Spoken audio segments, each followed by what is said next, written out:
ఇస్తావా నువ్వు బస్సులలో తిరగడానికి? ఏడబోవాలా బస్సు? ఫ్రీగా బస్సు ఎక్కిన స్త్రీ ఏడబోవాలయ్యా? ఫ్రీగా మహిళలకు టికెట్ ఇస్తే మీ ఆబ్జెక్షన్ ఏంటండి? మహిళ నువ్వు ఉద్యోగం ఇస్తున్నావా? నువ్వు ఏమన్నా 33% ఏమైనా ఎలక్షన్లలో నువ్వు ఇస్తున్నావా? టికెట్లు ఇస్తున్నావా? పోస్టులు ఇస్తున్నావా? ఆ బస్సు ఎక్కిన మహిళ ఎక్కడ పోవాలి తమ్ముడు?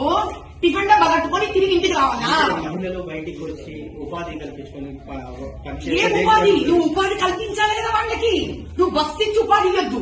ఏం చేయాలి? మనకి డబ్బా కట్టుకొని బస్సులో కూర్చొని తిని వాడి ఇంటికి పోవాలా? అంటే మీకు మహిళలను అవమానిస్తున్నారా? ఏమంటున్నా నేను? నువ్వు ఉపాధి ఇవ్వు.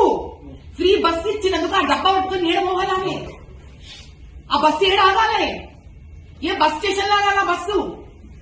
ఈ ఉద్యోగం కూడా నువ్వు సహకరిస్తే ఆ మహిళ డబ్బా పట్టుకొని ఆ బస్సు ఎక్కి ఆడ పోతుంది.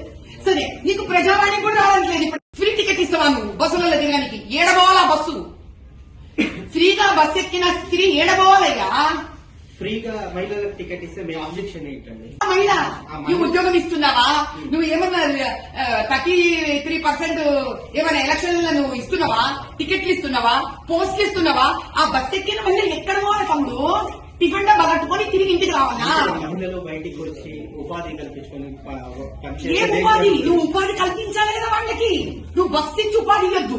ఏం చేయాలి? మనకి డబ్బా కట్టుకొని బస్సులో కూర్చొని తిని వాడి ఇంటికి పోవాలా? అంటే మీకు మహిళలను అవమానిస్తున్నారా?